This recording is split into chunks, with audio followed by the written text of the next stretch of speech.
God kept his promise to give Abraham a son. Abraham and his wife were very old when their son Isaac was born. One day, God tested Abraham. God wanted to make sure that Abraham loved God most of all. "Abraham," God said. "Here I am," Abraham answered. "Take your son Isaac to the mountain and give him to me as a sacrifice," God said. A sacrifice is anything of value brought to God as a way to show obedience, love, thanksgiving, or the need for forgiveness. During Old Testament times, a sacrifice usually involves killing an animal. This time, God asked Abraham to sacrifice his son Isaac instead. Abraham obeyed God.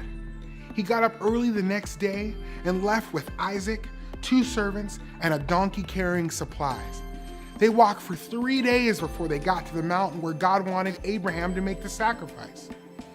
Abraham asked his servants to stay with the donkey, and he and Isaac went up the mountain with the supplies for the sacrifice.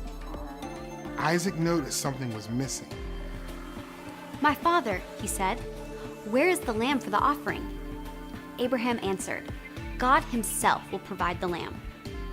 When they got to the place God had directed them, Abraham built an altar and placed the wood on top. Then he put Isaac on top of the wood. Just as Abraham was about to sacrifice Isaac, the angel of the Lord called out, "Abraham, Abraham!" Abraham stopped. The angel of the Lord said, "Do not lay a hand on the boy or do anything to him, for now I know that you fear God, since you have not withheld your only son from me."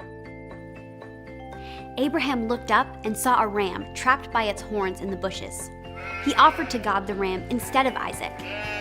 Abraham named the place, "The Lord Will Provide." The angel of the Lord reminded Abraham that God would keep the covenant he made with Abraham. God again promised to bless Abraham, to make his family as numerous as all the stars in the sky and the sand on the seashores.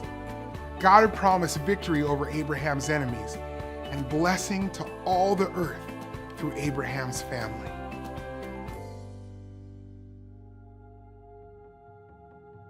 Abraham showed his love for God by being willing to sacrifice his son Isaac.